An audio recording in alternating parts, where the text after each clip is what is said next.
sebagai Undang-Undang Nomor 3 tahun 2022, sehingga ini merupakan sebuah konsensus bersama seluruh rakyat Indonesia bersepakat untuk memindahkan ibu kota negara kita ke Kalimantan Timur, dalam hal ini Sepaku.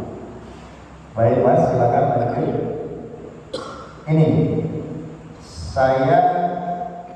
kacamata saya ya, memotret sebuah permasalahan ini sebagai nantinya orang yang berada di luar wilayah ibu kota negara.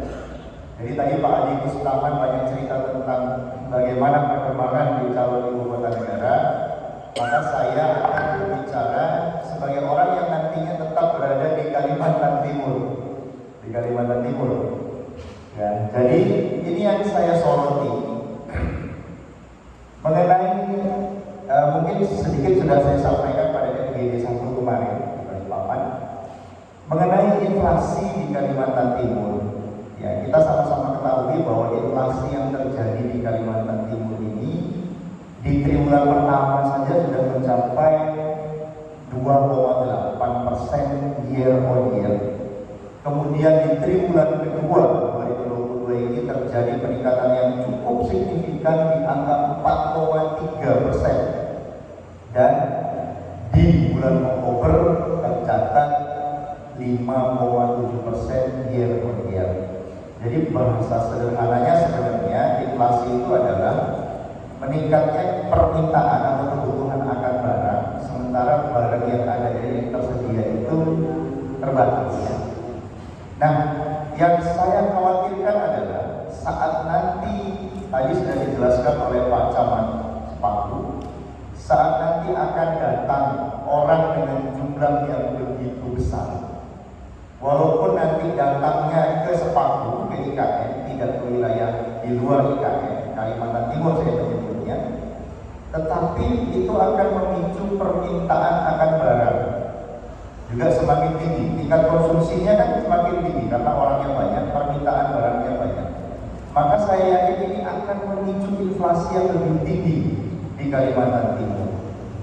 Jadi barang-barang nanti bisa jadi semakin mahal, kebutuhan pokok itu akan semakin mahal. Ini prediksi saya, karena saya yakin dengan hadirnya saat ini saja kita tidak mampu menyediakan kebutuhan pokok kita secara mandiri di Pulau Kalimantan. Kita masih bergantung pada pulau-pulau di sekitar Kalimantan, Sulawesi, Jawa. Apalagi nanti permintaannya semakin tinggi pada saat pendatang itu semakin banyak di wilayah kita. Ya, kemudian lanjut. Kalau kita bicara penyebab terjadinya inflasi itu udah pasti ya. Pertama, ketegangan geopolitik global, ya, perang Rusia, Ukraina, ketegangan Cina, Taiwan, dan lain sebagainya itu juga akan pasti akan berkontribusi. Kemudian yang paling penting adalah terbatasnya kemampuan Kalimantan Timur menghasilkan kebutuhan pokok secara mandiri. Ini nanti muaranya saya akan bicara dulu. Saya bicara secara umum dulu. Nah ini perlu kita ketahui bersama bahwa salah satu penyumbang terjadinya inflasi itu justru barang-barang komoditas pangan. Ya, beras, cabai, bawang merah itu luar biasa menyebabkan inflasi di Kalimantan Timur. Kemudian tingginya biaya transportasi. Ya, apalagi pemerintah menetapkan kenaikan harga bahan bakar. Ini pasti akan mendorong kenaikan harga. Itu sudah pasti. Kemudian ya karena kita tidak mampu menghasilkan segala sesuatu di pulau kita sendiri, maka kita masih bergantung. Nanti gelombang besar, cabai lambat datang, bawang merah lambat datang, hilang di pasaran, harga bulan ini. Itu sudah pasti. Nah, lanjut. Nah, yang dilakukan oleh tim pengendali inflasi daerah di Kalimantan Timur saat ini baru bicara pada hilirnya saja, melakukan subsidi ongkos angkut, ya, melakukan pasar murah dengan subsidi harga, baru sebatas itu. Tapi permasalahan hulu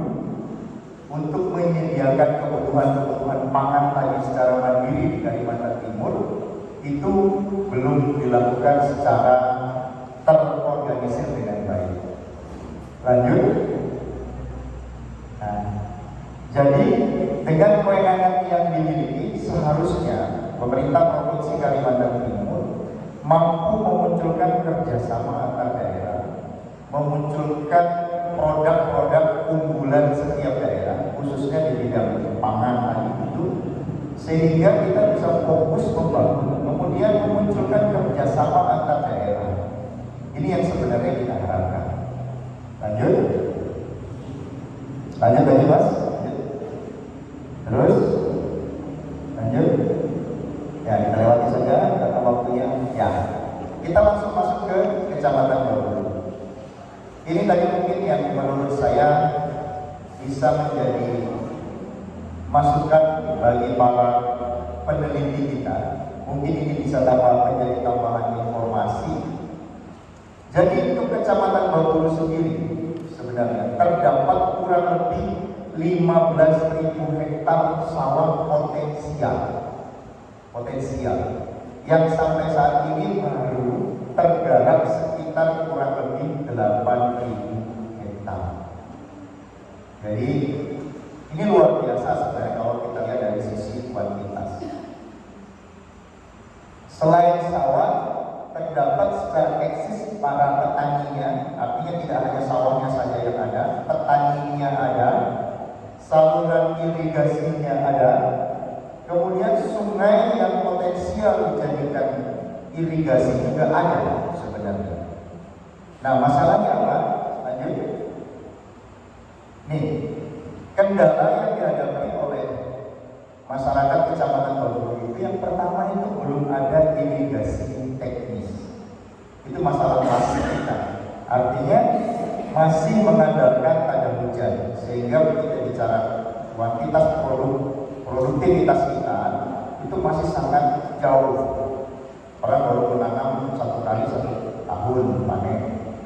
Padahal kalau kita lihat dari jumlah luasan sawah kita, saya pernah hitung dasar itu, kalau kita panen 1 kali dalam 1 tahun saja untuk 8.000 hektar saja, kita bisa mencukupi kebutuhan beras sekitar 13% kebutuhan beras Kalimantan Timur. Artinya potensinya besar untuk dikembangkan. Kemudian penanganan pasca panen yang belum optimal. Beras kita belum siap bersaing secara kualitas. Ya, kita pengennya nanti masyarakat Bawulu itu bisa mensuplai kebutuhan pangan di ibu kota negara. Selain memang itu potensi ekonomi yang bisa mendorong pertumbuhan ekonomi masyarakat Bawulu, itu juga kita harapkan bisa mendorong menekan angka inflasi di Kalimantan Timur tadi. Cuma yang jadi masalah adalah penanganan pasca panen yang belum memadai, sehingga kualitas beras kita itu masih jauh di bawah. Kita takut nanti pada saat masyarakat Bawulu panennya bagus, tapi kualitasnya tidak baik, tidak diterima juga di pasar ibu kota negara. Maka ini menjadi masalah tersendiri yang memang harus butuh perhatian intervensi pemerintah untuk mendorong supaya ini menjadi perhatian. Lanjut. Ini sebenarnya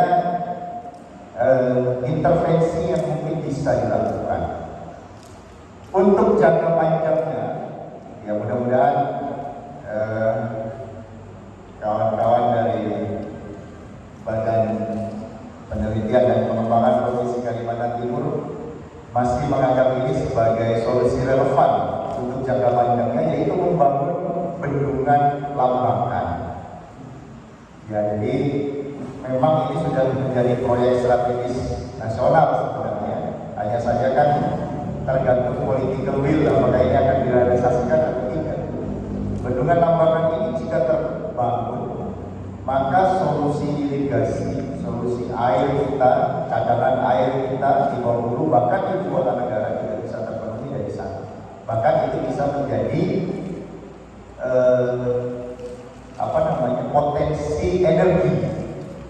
potensi energi kita. Kemudian untuk jangka menengahnya dibangunnya bendung Telake. Ya, sebenarnya pedloknya sudah dilakukan dan sudah masuk ke dalam proyek strategis nasional. Hanya saja memang harusnya dieksekusi di 2023, tapi kemarin anggarannya dialihkan untuk membangun fintech sepatu. Jadi ya ini sebenarnya yang ditunggu-tunggu juga oleh masyarakat Bengkulu dalam rangka mendorong produktivitas pertanian untuk menyokong ibu kota nantinya. Kemudian mungkin solusi jangka pendek lain yang membangun embung-embung di persawahan-persawahan masyarakat yang memungkinkan untuk menjadi cadangan air. Nah, mungkin itu yang bisa kami sampaikan. Tidak banyak sebenarnya yang kami bisa bawa, yang kami bisa potret karena memang waktunya juga terbatas. Mudah-mudahan nanti akan berkembang di diskusi.